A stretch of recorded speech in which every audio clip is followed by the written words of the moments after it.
Ah, Neymar de na ake. Neymar be na munim no. Ah, Brazil Neymar. Aye. As you go point as you are more dangerous than Neymar. Ipoku dia wo peja idie.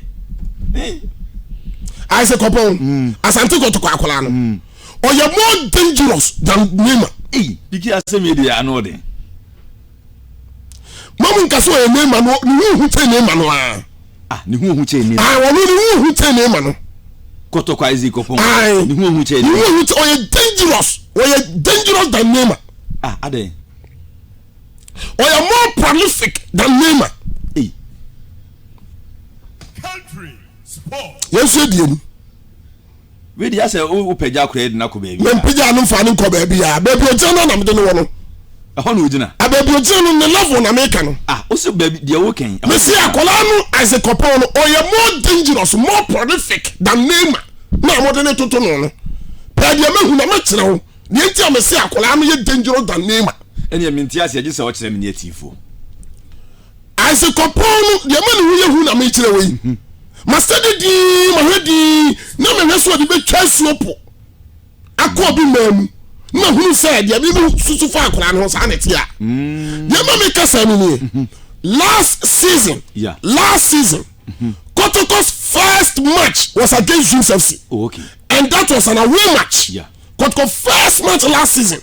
Now it was against Dreams FC. Kotoko amo e Kumase. Yeah. Meboa. Yeah. Okobo no Accra. I got to home, but I'm born away. Yeah. No, yes, sanity. Sanity. Naturally, I could ask you, Kopui. Yeah. What's a good bit here? Drink some for an arjun who are brought you into us. Mamma Sago. Okay, at you for Mumra. Mumra. What's a good bit here? Drink some 4.1 and a Pkay's corner. Munche. No. Sure. You're going to for Mumra Facebook. Mumra Munjani on Facebook. To be so dangerous than Neymar. So we are Kotoko's first game. Yeah. It was Kotoko's first home game against Dreams, but now home away from home. Yeah. And I could see such a prolific on goal. Yeah. But some me repeat and go. But repeat. Next go here. So the technique or apply. Yeah, this is I go. No, remember say who say Neymar no. Look at the technique. And I'm so no. The big out here. Yeah. The intelligence level no. Sabo aha, shabo ni di ure hori di he. Eni Oppong ni he. So name the amount friend Neymar na so dangerous than Neymar no. Yeah. So na so oh technique no apply no. Yeah. And on to final to. For and on to homame. After Kotoko against Bibiani. Kotoko's second game. Oh, okay. That was an away game. And eventually Sango win a winning Kotoko game no. Because the Dreams are second to back up. And some of the Mutasiru at here, I'm going to can acquire really go. No, we are doing for no. It's a Kobibiani dance park. Yeah. Kotoko to Kobibiani. That was Kotoko's second game. Away. In fact, goes no. I know what I said. Kotoko's second game. Away. Yeah.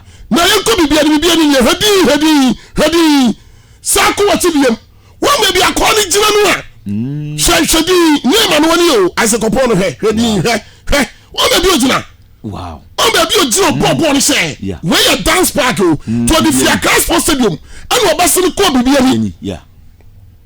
So the meson, the it's here for Mumra Facebook, Mumra. So, Kumase 104.1 and a Pkay's corner. What do you have game? No, this was a difficult game for Asante Kotoko. Yeah. Maybe be any first home game. It's not the stage, you know, was very high. Game in my deme. No, so there be a bomb that Natio and help him. Natio help him. And against the run of play, and a ball turning him. What tell ya? Wow. Pa! Where you outside the goal area. Yeah. They make out here. What tell ya? Oh, we keep on. Wow. This is Isaac Oppong. Yeah, I'm friend Neymar and I say, oh, you're dangerous than Neymar. Oh, okay. Well, you're more prolific than Neymar now with the Kotoko. They make out here. And so that is that. Where you Ghana, every crime. I'm not going to be any. Acquire Sanya, ma'am. The one commercial sponsor in the Yana Mekaman cano. I know if you fear some quite a menka. Yeah. You make out here. But the work class stadium. Kotoko's first game. And last season eventually Kotoko won the premiership. Yeah.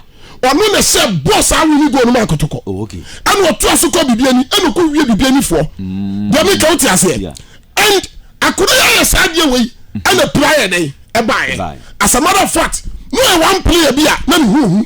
Me can say the GF secretary, general secretary lawyer Prosper Harrison Ado. Me need to come off your that man can say I could not know you know as a Oppong and a pra a buyer no because that boy is dangerous. Yeah.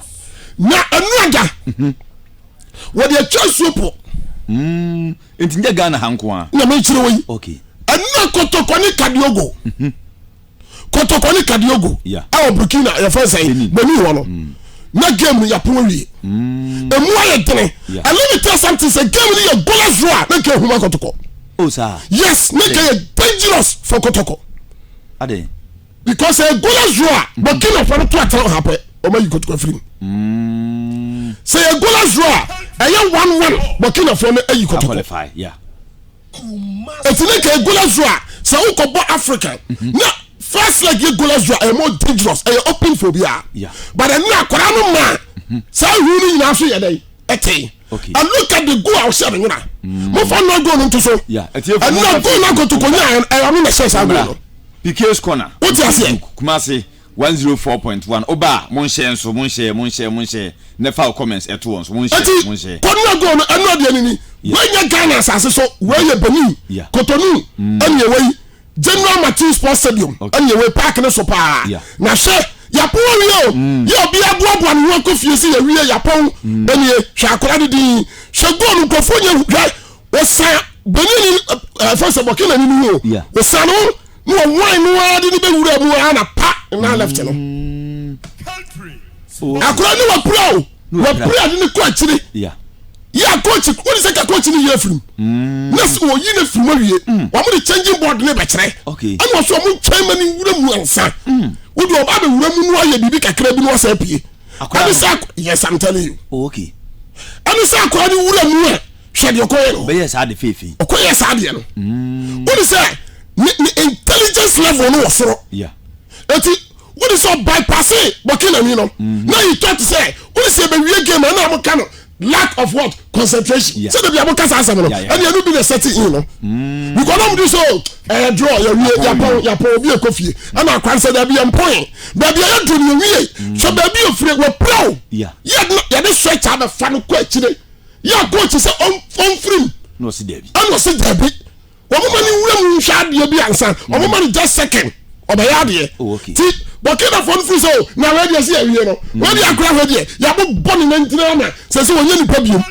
no so di gina ho and wura mu na ni o and mo locate no okay se Neymar tan ho ya hwehwe Neymar no mo pia ball no ma Neymar ya me ka tia se pia ball no ma Neymar sa ho and be bia ni hu no pia so we dey akwande ball nam won nam to tena ho sa o we dey on ekono and we dey nam to tena ho sa bremu bi o fa ball no kura free ye goalkeeper ni said tini ba ko Africa and Sawadogo no Abubakar Sawadogo no we said tini papa sa Sawadogo boy no but akura finish na nyina we are sure say obetre sia dwene wo want ase da ti no we after the game no Burkina for na top park no so no musuno say awie na ba eka awie na dai anya ba wie wo mu nyina top park no so no musu say akura ye diewu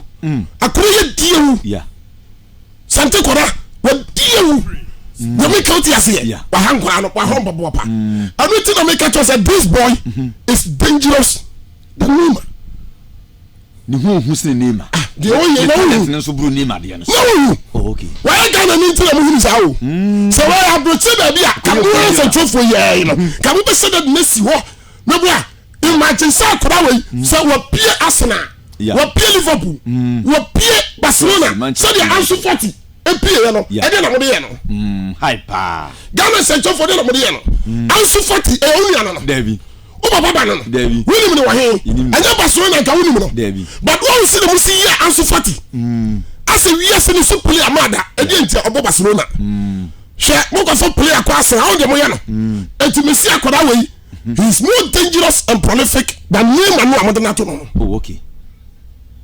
The boy is dangerous. Now I think that he's one talent or second in Rami and Yede. As a matter of fact, whoever scattered this boy, he probably be a kofa that with me break Kotoko. Yeah. He has done Kotoko more good than him. In fact, why are here? So be ya dia no bonabaso. Anko ya na dia mema sir. But the parkour sporting sa talent with me break Kotoko. In fact, wa bro ma dey. Oh, okay. Because for such a boy playing against Burkina, a neighboring country, a nearby country, dangerous. So Ghana ni Benin, Ghana ni Togo, Ghana ni Burkina, Ghana ni Mali, Ghana ni Nigeria. Yeah. And we show me physique now, one dinner. Yeah, quality me Gina. I think that this boy, I was say, you're born a basu. Oh, okay. Now, you catch and say, on your own. You make what you say. I am just looking at this boy. Now, super class in the baba.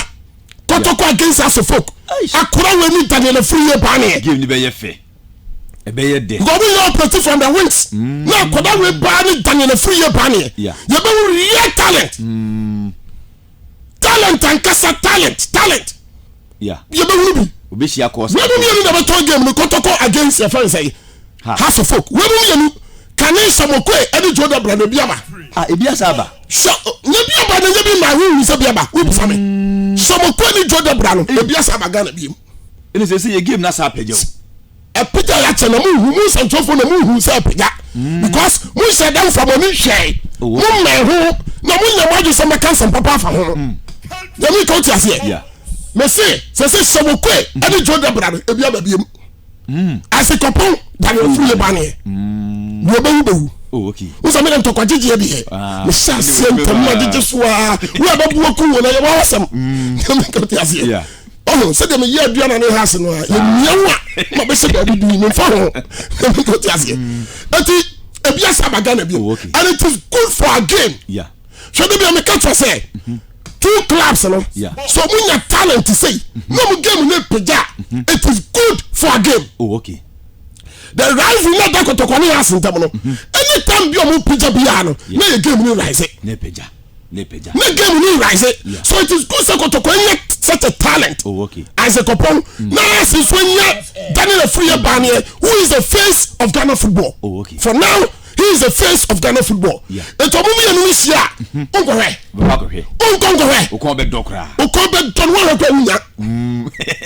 one count Tamwa. Second, ask the Kotoko, one count one near the Tiano Park and Macedonia son. We never been here. What's I say? Yeah. Now some of the person they can and say, Uti, yeah. Kotoko supporters, this is the painful truth. Yeah.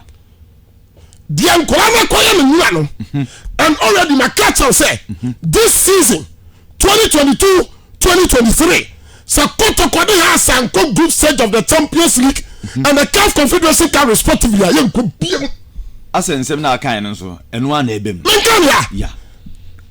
The first year said you must walk myself and none kind. And not kind. Me say so Kotoko has some group stage of their respective countries. Yeah. Yeah. O catch it. Say sika any dey bank yentin because no for no almost catching but we mu dey almost sika sem ni suru bibility good draw and it nyame boy this round we boy me a benefit of a good draw. Yeah.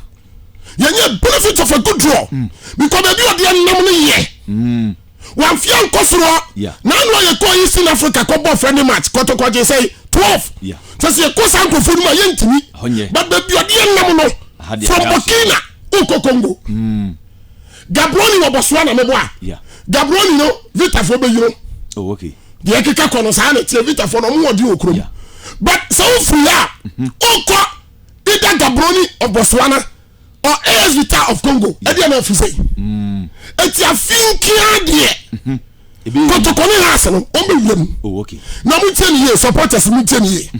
Na me ni ukrani Kumasi Asante Kotoko supporters, mun chere some your club of the century. Oh, what day? Na me nkwan mun chere some na mo the largest followers mun chere kra. Oh, attendance here na wuni 2000 ultimate challenge wo ne. So on Sunday, I was so park no. Kotoko nya class in Suato agrada dwudwa emframa bo ewiema ye hu and 20,000 20,000 support bibia se kula na anye ye ene de nipa ma Africa here nipa ma 20,000 okay that is half of the stadium okay because the nkwana kwa ya no adia obetimi dia show mani monyam ama wuru sa Asante wodom indeed adom di omachi no am say moko stadium okay aso we count as yeah me know ya adwen because the nkwana kwa ya no yeah the only thing I could supporters betimi ya ya mo say omo wuru sa Asante wodom match Ukraine a supporters match that is the thing because first leg of course anyway na bian close doors that is the thing supporters bian konti konkoden team playing ball because na kokko when you say supporters you match say go ko yeah ana mo ti say behind closed doors Kotoko fo Ghana fo ye wo bani your match so be ko na go fo na ampene yeah ana nkure ya ko jina ma bo no ma wene wo mo ni management na ko bo no ma wene yeah any supporters akoye no Christopher da menya no mo na kwa me dan kwa no mo ye wura kwa ba ni akoni ba ntimo wo ma ne ko bo no no ma wene ana ma wene dia kai dia mo amodia kuma se ya na ye modia so wo 10 million supporters ampa eniye ye frika se to 8 million supporters nyenye so bobo na stadium nyama this is the time emrenye so wura stadium ho na so koyo de yeah because bra kaya kanyina sika semo wudi se Kotoko sika ko ba fofom David sika ni wo yeah ahomati afro mo simo mu ba yeah won ba ju Ghana numre me boa yeah ansan wasa fofom asa ba kumase sika ni ho eno no atitedi e be ya second trip no me ko ni akwa ma na ye fa ya kono no ba po stadium me throw challenge say sure. supporters be mo afere park be yema sa park be yema